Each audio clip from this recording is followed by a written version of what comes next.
दोस्तों नमस्कार। जब पूरी दुनिया हथियारों की लड़ाई की बात कर रही है, हम लोग मंदिरों में मिलने वाले लड्डुओं की बात कर रहे हैं कि लड्डू की क्वालिटी कैसी थी, क्या वो उचित था, क्या उसमें कोई मिलावट तो नहीं थी। ये बताता है कि हिंदुस्तान में हम लोग कितने आस्थावान हैं। हम लड़ाई झगड़े में नहीं पड़ते हैं, हम अपनी जिंदगी सुख चैन से अपनी आस्था के हिसाब से बिताना चाहते हैं। इसीलिए ये मुद्दा और भी गंभीर हो जाता है अगर कोई हमारी आस्था के साथ खिलवाड़ करता है। आज तिरुपति लड्डू मामले पर सुप्रीम कोर्ट का ऑर्डर आया। मैं जब उस ऑर्डर को पढ़ रहा था तो मुझे काफी मायूसी लगी। उसके दो कारण। एक, सुप्रीम कोर्ट के पास बहुत अच्छा मौका था कि तिरुपति लड्डू विवाद को ध्यान में रखते हुए हिंदुस्तान में सैकड़ों धार्मिक संस्थान हैं और मंदिर हैं, मस्जिद हैं, गुरुद्वारे हैं, गिरजाघर हैं, जहां पे प्रसाद के रूप में, खाने के रूप में बहुत कुछ वितरित किया जाता है। अगर हम उसमें सुधार करते, उसकी क्वालिटी के लिए कुछ मार्गदर्शन देते, तो मुझे लगता है हिंदुस्तान में एक बहुत बड़ा सुधार हो जाता। लेकिन सुप्रीम कोर्ट ने पूरा फोकस सिर्फ लड्डुओं तक रखा, और वो भी उस मुद्दे पे कि लड्डुओं के लिए जो घी आया था वो मिलावटी था या नहीं। इस पे भी ध्यान नहीं दिया गया कि जो सिस्टम वहां पे है उसकी प्रॉपर ऑडिटिंग हुई या नहीं, और उसमें क्या सुधार किया जाए। इसीलिए आज की चर्चा इंपॉर्टेंट दो कारणों से है। पहला, सुप्रीम कोर्ट का ऑर्डर क्या कहता है। आज पहले मैं उसकी चर्चा करूंगा, और फिर आपके साथ ये भी चर्चा करूंगा कि सुप्रीम कोर्ट चाहता तो और कितने रास्ते सुझा सकता था हिंदुस्तान में मंदिरों में और बाकी संस्थाओं में सुधार के लिए। इससे पब्लिक हेल्थ इंप्रूव होती, क्वालिटी ऑफ फूड इंप्रूव होता, समाज में न्यूट्रिशनल लेवल भी इंप्रूव होता, और ना जाने उसके जो कास्केडिंग इफेक्ट होते हैं और जो उससे होने वाले कई और प्रभाव होते हैं, उसका समाज में सकारात्मक रूप में किस तरह से प्रभाव पड़ता है। तो दोस्तों, दो चीजों की आज मैं चर्चा करूंगा। सबसे पहले तो मैं चर्चा करने वाला हूं कि आज का जो सुप्रीम कोर्ट का ऑर्डर है वो क्या है। मैं ऑर्डर में कुछ जो इंपॉर्टेंट बातें हैं वो आपके सामने अक्षर से पढ़ूंगा, और फिर मैं चर्चा करूंगा कि भारत का संविधान सुप्रीम कोर्ट को जो आदेश देता है उसमें क्या प्रावधान है, और उसका हम उपयोग कर सकते थे। और उसके बाद फूड सेफ्टी एक्ट, क्या मंदिरों के प्रसाद पे हम इसको लागू नहीं कर सकते थे, तो हम क्यों चूक गए। इस बात को भी हम ध्यान से देखेंगे। दोस्तों, सबसे पहला तो मुद्दा यह है कि जो विवाद शुरू हुआ था जुलाई में 2024 में कि 2 टैंकर आए, उसके अंदर मिलावटी घी आया, क्या उसमें मिलावट थी या नहीं थी, इसकी जांच हो, और उसके लिए एफआईआर दर्ज की गई। और ये सुप्रीम कोर्ट ने कहा कि देखिए, करोड़ों लोगों का आस्था का सवाल है, इसलिए इसकी जांच जरूरी है। स्टेट गवर्नमेंट ने एसआईटी बनाई। सुप्रीम कोर्ट ने कहा देखिए, हम चाहते हैं कि एक निष्पक्ष जांच हो, इसलिए हम कुछ आदेश पारित कर रहे हैं।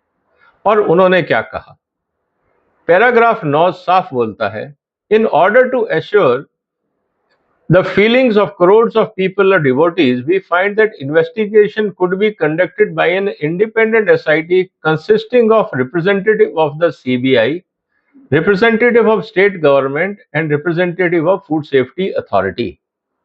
We further find that it will be appropriate that investigation is carried out under the supervision of Director CBI. यहां तक तो सुप्रीम कोर्ट की बात समझ में आती है। जब उन्होंने रिकॉन्स्टिट्यूट किया कमेटी को, तो उन्होंने कहा कि 2 अधिकारी होंगे सीबीआई से, 2 होंगे स्टेट गवर्नमेंट के, और 1 अधिकारी होगा एफएसएसएआई का। और ये जो कमेटी है, जो एसआईटी है, ये काम करेगी डायरेक्टर सीबीआई के अंडर।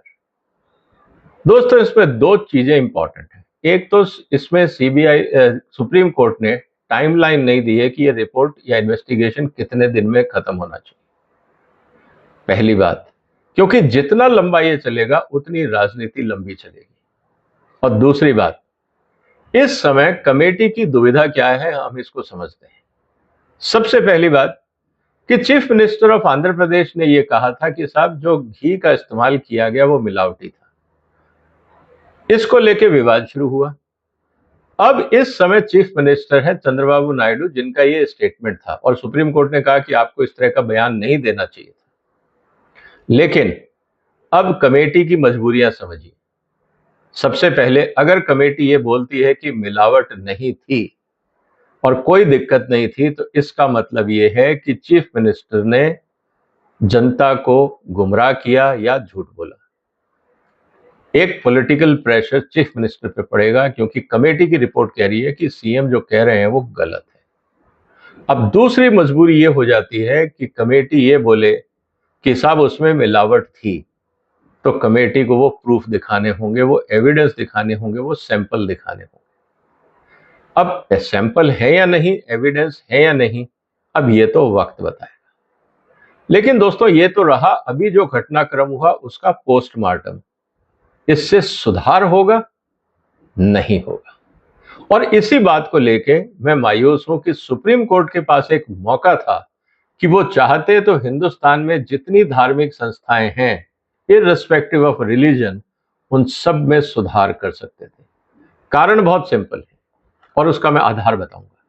सबसे पहले तो आप इस भारत के संविधान को देखिए।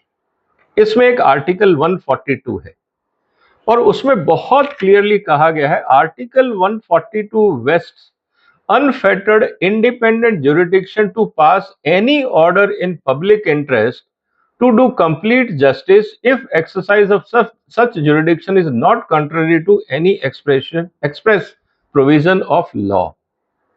इसका मतलब यह है कि भारत सरकार का अगर कोई कानून या वहां पे कोई गैप है तो सुप्रीम कोर्ट उस गैप को भर सकता है।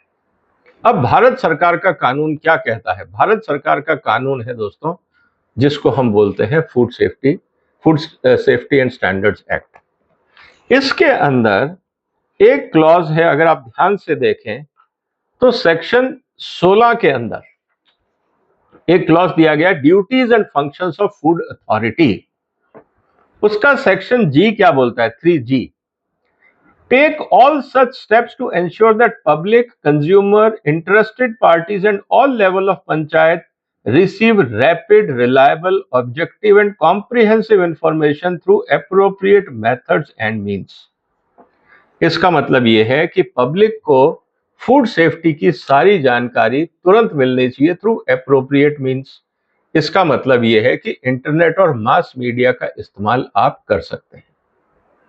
सुप्रीम कोर्ट को मेरा निवेदन यह है कि हो सके तो आप अपने जजमेंट में 2-3 लाइनें और ऐड कर दीजिए कि जितनी भी फूड सेफ्टी लैब्स हैं हिंदुस्तान में, जो भी वो टेस्ट करती हैं, उसकी सारी जानकारी इंटरनेट पे ऑनलाइन उसको सार्वजनिक करें, ताकि ये पता लग सके कि कौन सी कंपनी का कौन सा ब्रांड और कौन सा उत्पाद डिफेक्टिव पाया गया, कंटेमिनेटेड पाया गया, एडल्ट्रेटेड पाया गया, ताकि जनता वो बैच को ना खरीदे और अपनी सेहत को बचाए। क्योंकि अगर वो जानकारी सरकार के पास है या डिपार्टमेंट के पास है और पब्लिक से आप शेयर नहीं कर रहे हैं, तो वो डिफेक्टिव और एडल्ट्रेटेड या अनसेफ फूड आइटम बाजार की दुकानों में है और लोग जाके उनको खरीद रहे हैं। और दुख की बात यह है कि ये जानकारी सरकार के पास है लेकिन सरकार शेयर नहीं कर रही। इसका मतलब जानबूझ के सरकारी डिपार्टमेंट, फूड सेफ्टी अथॉरिटी देश की जनता की सेहत के साथ खिलवाड़ कर रही है, जानकारी होते हुए भी शेयर नहीं कर रही। यह बात अलग है कि आप कहेंगे कि जी हम मैन्युफैक्चरर के खिलाफ कार्रवाई कर देंगे और उसमें हम देख लेंगे जो कानून के हिसाब से उनको सजा देनी है। हिंदुस्तान में सजा को रोकने का सबसे अच्छा तरीका है रिश्वत, और फूड सेफ्टी डिपार्टमेंट में ये बहुत कॉमन चीज है। तो इसलिए ये बात तो कोई लॉजिक नहीं रखती कि डिपार्टमेंट काम कर लेगा और सेफ प्रोडक्ट जनता को मिल जाएगा। वो हमें कॉन्फिडेंस लेवल ही नहीं है डिपार्टमेंट की कार्यशैली पे। लेकिन जो सैंपल टेस्ट होते हैं, हर साल हजारों करोड़ रुपए फूड सेफ्टी के नाम पे इस देश में टैक्स पेयर देता है, उसके बाद भी उसको अनसेफ फूड मिलता है। तो सुप्रीम कोर्ट को एक आदेश देना चाहिए था कि जितनी भी फूड टेस्टिंग लैब के अंदर सैंपल इंस्पेक्टर्स लेके आते हैं, उनकी क्वालिटी रिपोर्ट सार्वजनिक होनी चाहिए। जो अच्छे प्रोडक्ट हैं कंज्यूमर्स खाएंगे, जो डिफेक्टिव प्रोडक्ट है उस कंपनी का नाम, बैच, लॉट नंबर लिख के डाल दीजिए, ताकि जब खरीदते समय उन प्रोडक्ट का, उन ब्रांड्स का प्रोडक्ट कंज्यूमर्स नहीं खरीदेगा। और दोस्तों, ये कोई नई बात नहीं है। अगर आप जानना चाहते हैं कि जब हम एक्सपोर्ट करते हैं और हमारे किस तरह से प्रोडक्ट्स को रिजेक्ट करके यूएस और अमेरिका अपनी वेबसाइट पे डालते हैं, उसमें कंपनी का नाम लिखते हैं, प्रोडक्ट का नाम लिखते हैं, लॉट नंबर लिखते हैं, सोर्स ऑफ मैन्युफैक्चरिंग लिखते हैं, सब जानकारी देते हैं और क्यों उसको रिजेक्ट किया वो कारण भी लिखते हैं।